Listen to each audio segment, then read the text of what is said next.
திருப்பானாழ்வார் 12 ஆழ்வார்களில் ஒருவர். இவருடைய திரு அவதார ஸ்தலம் உறையூர், ஸ்ரீரங்கத்துக்கிட்ட இருக்குது. இவர் திரு அவதாரம் பண்ண மாதம் கார்த்திகை, திருநக்ஷத்திரம் ரோகிணி. இவர் சிறு குழந்தையாக இருக்கும்போது நெல் வயலில் ஒரு பாணர் தம்பதிகள் பார்க்குறான். அவளுக்கு குழந்தை இல்லை, அதனால் இந்த குழந்தைய பார்த்து ரொம்ப சந்தோஷப்பட்டு தங்களோடு எடுத்துகிட்டு போய் வளர்க்குறான். அந்த குழந்தைக்கு பாட்டும் சொல்லித்தரேன். பாடல் கலையில் தேர்ச்சி பெறுறது அந்த குழந்தையும். குழந்தை தினமுமே ஸ்ரீ ரங்கநாதர் மேலே பாட்டு பாடுவார். காவிரி கரையில் அந்த பக்கமாக உக்காண்டு ஸ்ரீரங்கம் கோவிலையே பார்த்துட்டு இவர் பாடுவாராம். அப்படி ஒரு நாள் பாடிக்கொண்டு இருக்கும்போது அந்த கோவிலில் தீர்த்த கைங்கரியம் பண்ணுறவர் லோகசாரங்க முனி என்பவர். அவர் காவிரியிலேருந்து ஜலம் கொண்டு வரத்துக்காக போகிறார். அப்போ போகும்போது இவர் உட்காந்து பாடின்னு இருக்கார், மறந்து பாடின்னு இருக்கார். வழி இல்லை இவருக்கு. இவர் குரல் கொடுத்து பார்க்குறார், அவருக்கு அது காதில் கேட்கலை. அதனால் என்ன பண்ணுறார், அவரோட கவனத்தை ஈர்க்கறதுக்காக ஒரு சிறு கல் எடுத்து அவர் மேலே போடுறார். அப்போ அந்த கல் அவரோட நெத்தியில் பட்டுடுறது, ரத்தம் வந்துடுறது. இவர் மனசு ரொம்ப கலங்கி போகிறார். ஐயோ, நம்ம இந்த மாதிரி ஒரு தப்பு பண்ணிட்டோமே அப்படின்னு சொல்லி ஒரு கலக்கத்தோடு தான் அவர் ஜலத்தை எடுத்துட்டு, ஏன்னா பெருமாள் கைங்கரியம் பண்ணணும், அதனால் ஜலத்தை எடுத்துட்டு திரும்பி கோவிலுக்கு போகிறார். போய் அங்கே பார்க்குறாரு, ரங்கநாதரை பார்க்கும்போது ரங்கநாதர் ஏதோ வருத்தமாக இருக்கிற மாதிரி இவருக்கு தெரியறது. ரங்கநாதர்கிட்ட இவர் மன்னிப்பு கேட்குறார். ரங்கநாதருக்கும் நெத்தியில் ரத்தம் வருதான். இவர் ரொம்ப கலங்கி போகிறார். அன்னைக்கு ராத்திரி பெருமாள் அவருடைய கனவுல வரார். நீ யார்கிட்ட அபச்சாரம் பண்ணியோ அவாக்கிட்ட தான் போய் மன்னிப்பு கேட்கணும், அதனால் நீ போய் அவர்கிட்ட மன்னிப்பு கேட்டு அவரை உன்னுடைய தோளில் தூக்கின்னு என்னோட சன்னதியில் விடணும் அப்படின்னு ஒரு ஆணையும் கொடுத்துட்றார்.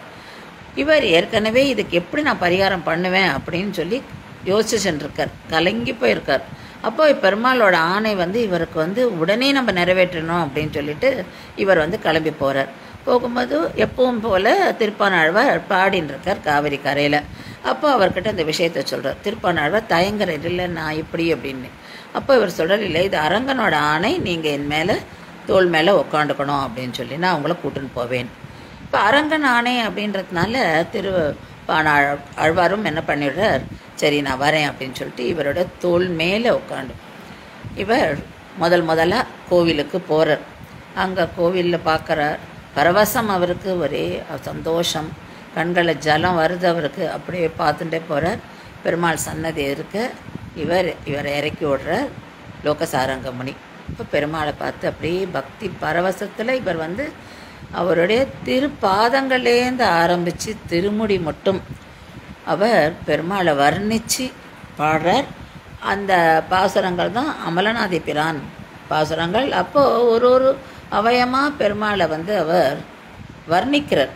அப்போ கடைசி பாசுரமாக அவர் பாடுறது, கொண்டல் வண்ணனை கோவலனாய் வெண்ணை உண்டவாயன் என் உள்ளம் கவர்ந்தானை அண்டர்கோன் அணியரங்கன் என் அமுதினை கண்ட கண்கள் மற்றொன்றினை காணாவே அப்படின்னு சொல்கிறார். அப்போ அந்த மற்றொன்றினை காணாவே அப்படின்றப்போ அங்கே பெருமாள் அதை நிறைவேற்றி வச்சுட்டார். ஏன்னா பெருமாளை பார்த்ததுக்கப்புறம் அவர் எதையுமே பார்க்கல. ஏன்னா பெருமாள் அவரை தன்னோடையே சேர்த்துன்றார். அவருக்கு மோட்ச பிராப்தியும் கொடுக்குறார். அவருடைய பக்தியை மெச்சி அவரை தன்னோடையே சேர்த்துன்றார். இவர் திருப்பானாழ்வார் உள்ளே போனவர், சன்னதி உள்ளே போனவர் அப்படியே மறைஞ்சு போயிடுறதா தான் வரலாறு.